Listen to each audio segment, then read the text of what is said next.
ED ആക്രമണ കേസിലെ പ്രതിയുമായ Binu IPയെ CPM പൂർണ്ണമായും തള്ളി. തിരുവനന്തപുരത്തെ മ്യൂസിയം പോലീസ് സ്റ്റേഷനിൽ ഓണാഘോഷം നടത്തി വിവാദത്തിലായ ബിനുവിനെതിരെ സർക്കാർ കർശന നടപടികളുമായി മുന്നോട്ടു പോകുമ്പോൾ തന്നെ സഹായിക്കണം എന്ന ആവശ്യം ബിനു പാർട്ടി നേതൃത്വത്തിന് മുമ്പിൽ സമർപ്പിക്കുകയാണ്. എന്നാൽ ബിനുവിന്റെ പ്രവൃത്തി പാർട്ടിയെ കൂടുതൽ പ്രതിസന്ധിയിലാക്കി എന്ന വിശ്വാസത്തിലാണ് CPM ജില്ലാ നേതൃത്വം.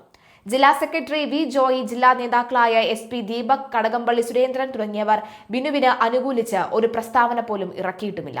ബിനുവിന്റെ പ്രവൃത്തി എടുത്തുചാട്ടവും നിയമലംഘനവുമാണെന്ന വിശ്വാസത്തിൽ CPM ജില്ലാ നേതൃത്വം. തങ്ങളുടെ നിലപാട് അവർ CPM സംസ്ഥാന കമ്മിറ്റിയെയും അറിയിച്ചു. ഇക്കഴിഞ്ഞ തദ്ദേശ ഇലക്ഷനിൽ കുന്നുകുഴി വാർഡിൽ നിന്ന് മത്സരിച്ച ബിനുവിനെ തോൽപ്പിച്ച CPM ആണെന്ന ആക്ഷേപമുണ്ടായിരുന്നു. പാർട്ടിക്ക് അനഭിമതനായ ബിനീഷ് കോടിയേരിയുടെ വിശ്വസ്തനാണ് IP ബിനു. എൻഫോഴ്സ്മെന്റ് ഡയറക്ടറേറ്റ് ഉദ്യോഗസ്ഥരെ ആക്രമിച്ച കേസിൽ പ്രതികളുടെ ജാമ്യം റദ്ദാക്കണമെന്നാവശ്യപ്പെട്ട് പോലീസ് കോടതിയെ സമീപിച്ച സാഹചര്യത്തിലാണ് നടപടി. CPM പാളയം ലോക്കൽ കമ്മിറ്റി സെക്രട്ടറിയും കേസ് 16-ാം പ്രതിയുമായ IP ബിനു, 1-ാം പ്രതി നിതിൻ രാജ് എന്നിവരുടെ ജാമ്യം റദ്ദാക്കാനാണ് ആവശ്യപ്പെട്ടിരിക്കുന്നത്. ജാമ്യ വ്യവസ്ഥകൾ പ്രതികൾ ലംഘിച്ചതായി ചൂണ്ടിക്കാട്ടിയാണ് നടപടി.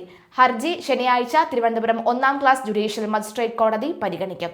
ജാമ്യ വ്യവസ്ഥകൾ ലംഘിക്കപ്പെട്ടു എന്ന കാര്യത്തിൽ സംശയമൊന്നും തന്നെ ഇല്ല. വ്യവസ്ഥകളുടെ ഭാഗമായി മ്യൂസിയം പോലീസ് സ്റ്റേഷനിൽ ഒപ്പിടാനെത്തിയ പ്രതികൾ തുടർന്ന് അവിടെ സംഘടിപ്പിച്ച ഓണാഘോഷ പരിപാടികളിൽ പങ്കെടുത്തതാണ് പുതിയ വിവാദങ്ങൾക്ക് വഴിവെച്ചത്. സ്റ്റേഷനിലെ ഊഞ്ഞാലാട്ടത്തിലും ചെണ്ടമേളത്തിലും പ്രതികൾ പങ്കാളികളായതോടുകൂടിയാണ് ജാമ്യ വ്യവസ്ഥ ലംഘിച്ചതായി കാണിച്ച പോലീസ് തന്നെ കോടതിയിൽ അപേക്ഷ നൽകിയത്. IP ബിനു സ്റ്റേഷനിൽ ഊഞ്ഞാലാടിയ ദൃശ്യങ്ങൾ പകർത്തിയത് സ്റ്റേഷനിലെ തന്നെ CPM പക്ഷക്കാരായ ഉദ്യോഗസ്ഥരാണ്. ഇവർ CPMന്റെ പോലീസ് സംഘടനാ വാട്സ്ആപ്പ് ഗ്രൂപ്പുകളിൽ ദൃശ്യങ്ങൾ ഷെയർ ചെയ്തിരുന്നു. ഷെയർ ചെയ്യപ്പെട്ട ദൃശ്യങ്ങൾ പാർട്ടി ബന്ധമുള്ളവരുടെ ഗ്രൂപ്പുകളിൽ മാത്രമായിരുന്നു എത്തിയത്. ഇതിൽ നിന്നാണ് ദൃശ്യങ്ങൾ പുറത്തുപോയിട്ടുള്ളത്. അതിനർത്ഥം IP ബിനുവിന്റെ ഊഞ്ഞാലാട്ട ദൃശ്യങ്ങൾ പത്രത്തിൽ വന്നതും ദൃശ്യമാധ്യമങ്ങൾ വന്നതും CPM ഗ്രൂപ്പിനുള്ളിൽ നിന്ന് തന്നെയാണ് എന്ന കാര്യത്തിൽ തർക്കമില്ല. CPM തന്നെ ബിനുവിനെ കുരുതി കൊടുത്തു എന്ന് പറഞ്ഞാൽ മതി. 68 ദിവസത്തെ ജയിൽവാസത്തിന് ശേഷമാണ് പ്രതികൾക്ക് ഹൈക്കോടതി ജാമ്യം അനുവദിച്ചത്. കേസിലാകെ 26 പേരാണ് പോലീസ് ഇതുവരെ അറസ്റ്റ് ചെയ്തത്. എക്സാലോജിക് കമ്പനിയുമായി ബന്ധപ്പെട്ട സാമ്പത്തിക ഇടപാടുകൾ അന്വേഷിക്കാനെത്തിയ ED ഉദ്യോഗസ്ഥരെ 300ഓളം വരുന്ന സംഘം തടഞ്ഞുവെച്ച് ആക്രമിക്കുകയും പരിക്കേൽപ്പിച്ചു എന്നുമാണ് case. IP Binu Thiruvananthapuram museum police സ്റ്റേഷനിലെ ഓണാഘോഷത്തിൽ പങ്കെടുത്ത് ഊഞ്ഞാലാടിയതിൽ പോലീസിന് വീഴ്ച പറ്റിയെന്ന കമ്മീഷണറുടെ റിപ്പോർട്ട് സർക്കാരിന് സമർപ്പിച്ചു. സ്റ്റേഷനിൽ ഒപ്പിട്ട ശേഷം സമയത്ത് പറഞ്ഞുവിട്ടില്ലെന്നാണ് കണ്ടെത്തൽ. ദക്ഷിണ മേഖല IG റിപ്പോർട്ട് നൽകി. അതേസമയം ഇത് ആഭ്യന്തര വകുപ്പിന് കൈമാറി. പോലീസുകാരുടെ ഓണാഘോഷത്തിലാണ് ബിനു ഉൾപ്പെടെ 20ഓളം പ്രതികൾ പങ്കെടുത്തത്. ഓണാഘോഷത്തിനായി ഒരേ നിറത്തിലുള്ള ഷർട്ടും മുണ്ടുമായിരുന്നു പോലീസുകാരുടെ വേഷം. അതേ നിറത്തിലുള്ള വസ്ത്രമണിഞ്ഞാണ് ബിനുവും എത്തിയത്. നഗരത്തിലെ കടകളിൽ നിന്ന് പോലീസുകാർ വസ്ത്രം വാങ്ങിയതിനൊപ്പം ബിനുവിനും കൂടി വാങ്ങിയെന്നാണ് വിവരം. സ്റ്റേഷനിലെ ഒരു കോൺസ്റ്റബിളാണ് ബിനുവിന് വസ്ത്രം കൈമാറിയത്. ഇതേക്കുറിച്ചും അന്വേഷിക്കും. സ്റ്റേഷന്റെ ചുമതല വഹിക്കുന്ന ഇൻസ്പെക്ടറും സേനയിൽ ഇടതു സംഘടനാ നേതാവുമായ R പ്രശാന്തിന്റെ അറിവോടെയാണ് പ്രതികൾ ആഘോഷത്തിൽ പങ്കെടുത്തതെന്നാണ് സ്പെഷ്യൽ ബ്രാഞ്ചിന്റെ കണ്ടെത്തൽ. ED ആക്രമണ കേസിൽ സർക്കാർ നിയോഗിച്ച സ്പെഷ്യൽ ഇൻവെസ്റ്റിഗേഷൻ ടീമിലെ അന്വേഷണ ഉദ്യോഗസ്ഥരായ പ്രശാന്തിനെ കഴിഞ്ഞ ദിവസം തൃശൂർ ക്രൈംബ്രാഞ്ചിലേക്ക് സ്ഥലം മാറ്റിയിരുന്നു. ഇദ്ദേഹം സ്റ്റേഷന്റെ ചുമതല ഒഴിയാനിരിക്കെയായിരുന്നു ആഘോഷം. ബിനു വിവാദം വാർത്തയായതോടുകൂടി ഉടനെ പ്രശാന്ത് ചുമതല ഒഴിഞ്ഞു. എന്നാൽ പുതിയ വിവാദത്തിൽ സർക്കാർ പ്രശാന്തിനെ വെറുതെ വിടില്ലെന്നാണ് കണ്ടെത്തൽ. മ്യൂസിയം സ്റ്റേഷനിൽ രജിസ്റ്റർ ചെയ്ത ED ആക്രമണ കേസിൽ ജയിലിലായിരുന്ന ബിനു ഉൾപ്പെടെയുള്ള പ്രതികൾ അടുത്തിടത്താണ് ജാമ്യത്തിലിറങ്ങിയത്. എല്ലാ ശനിയാഴ്ചയും സ്റ്റേഷനിലെത്തി ഒപ്പിടണമെന്നും ജാമ്യവ്യവസ്ഥയുണ്ട്. രാവിലെ സ്റ്റേഷനിലെത്തി ഒപ്പിട്ട ശേഷമായിരുന്നു ആഘോഷം. പോലീസ് സ്റ്റേഷനിൽ പ്രതിക്ക് പ്രത്യേക പരിഗണനയാണ് ലഭിച്ചത്. നഗരമധ്യത്തിൽ പോലീസ് സ്റ്റേഷന് മുന്നിൽ പോലീസുകാർ നോക്കി നിൽക്കെയാണ് ബിനു ഓണാഘോഷത്തിന്റെ ഭാഗമായി ഊഞ്ഞാലാടിയത്. മ്യൂസിയം സ്റ്റേഷന്റെ ചുമതല ഒഴിയാനിരിക്കെയായിരുന്നു ഓണാഘോഷം നടന്നത്. സംഭവത്തിൽ പോലീസിന്റെ ഭാഗത്തു നിന്നുണ്ടായ വീഴ്ചയെക്കുറിച്ചും പ്രതികൾക്ക് സ്റ്റേഷനിൽ ലഭിച്ച പരിഗണനയെക്കുറിച്ചും കൂടുതൽ അന്വേഷണം വേണമെന്ന ആവശ്യം ഉയരുകയാണ്.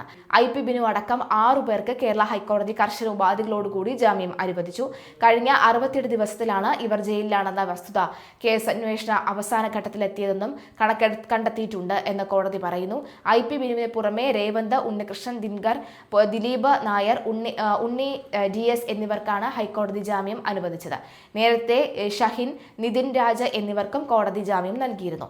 സർക്കാരിന്റെയും EDയുടെയും കടുത്ത എതിർപ്പ് തള്ളിയാണ് ഹൈക്കോടതി പ്രതികൾക്ക് ജാമ്യം നൽകിയത്. ഇതോടെ കേസിൽ ജാമ്യം ലഭിച്ച പ്രതികളുടെ എണ്ണം 21 ഉയർന്നു.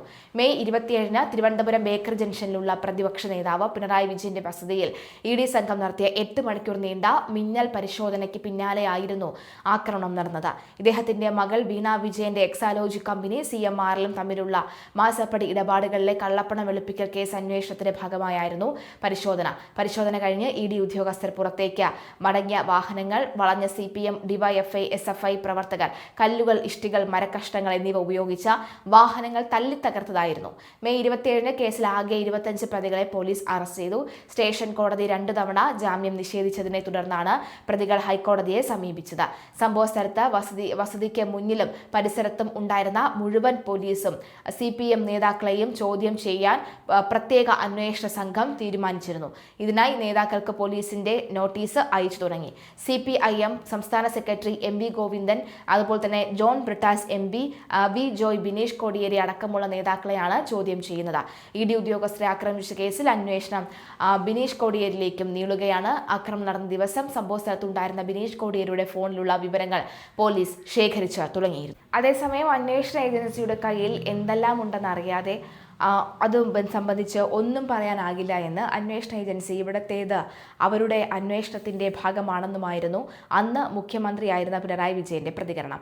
എന്നാൽ റെയ്ഡ് പിണറായിയുടെ മകളിലേക്ക് വീട്ടിലേക്ക് എത്തിയതോടുകൂടി ഇത് വ്യക്തിക്കെതിരെയല്ല, മറിച്ച് പാർട്ടിക്കെതിരെയുള്ള ഒരു കടന്നാക്രമണമാണ് എന്ന നിലയിലേക്ക് നിലപാടും പ്രതികരണവും മാറി.